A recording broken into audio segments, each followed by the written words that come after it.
Official आंकड़ा, सरकारी आंकड़ा क्या कहता है यहाँ आपसे जानना चाहेंगे जयकिशन, क्योंकि जिस तरीके से आप जानकारी दे रहे हैं ये कहा जा रहा है कि 60,000 के करीब ये आंकड़ा है, लेकिन इससे ज्यादा 2 या 3 गुना ज्यादा हो सकता है। क्या कह रहे हैं ऑफिशियल आंकड़े?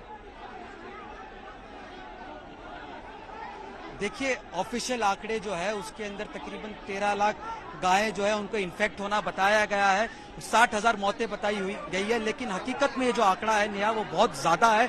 अगर हम बात करें सिर्फ जोधपुर की, तो जोधपुर के नौसार एरिया, पल्ली सेकेंड विलेज, लोहावट एरिया और ये सिर्फ 4-5 जो क्षेत्र है उसी के अंदर जो है कई गायें जो है वो मर चुकी है।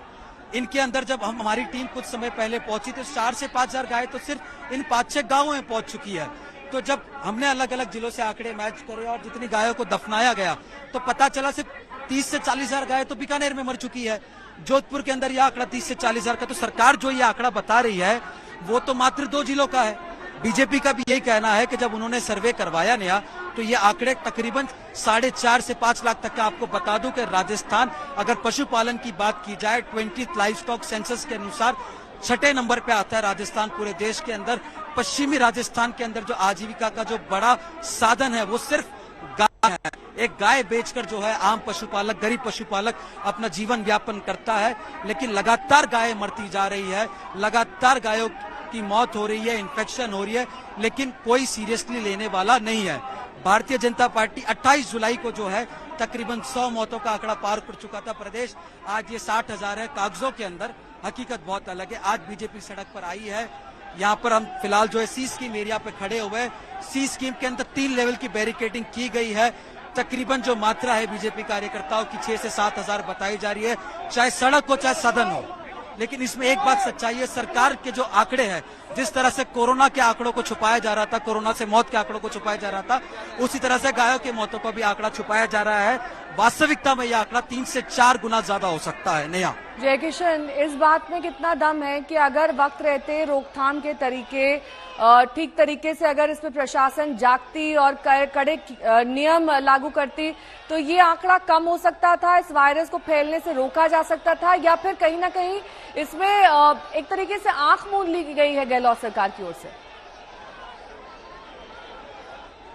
देखिए नेहा, मैं आपको बता दूं कि शुरुआत में ये पहला केस जो है राजस्थान के अंदर 2 जुलाई को आ गया था। लंपी से पहली मौत जो है 2 जुलाई को हो चुकी थी।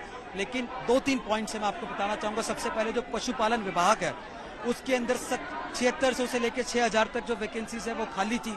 सरकार ने कुछ दिन पहले उनकी रिक्रूटमेंट की है।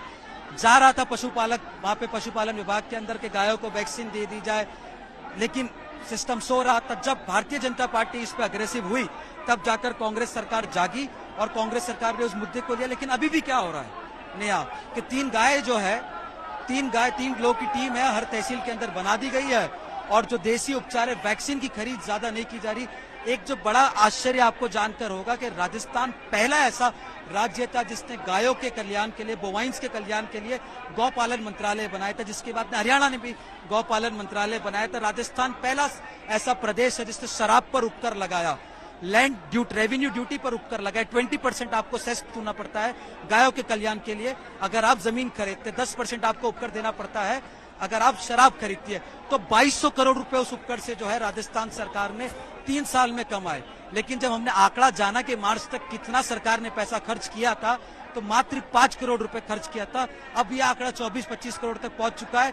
तो निश्चित रूप से अगर कांग्रेस सरकार चाहती, बारिश के समय में जिस तरह के मेजर्स वो अब उठा रही है, अगर पहले उठा लिए होते तो गायों की मौतों का आंकड़ा निश्चित रूप से कम हो जा सकता था।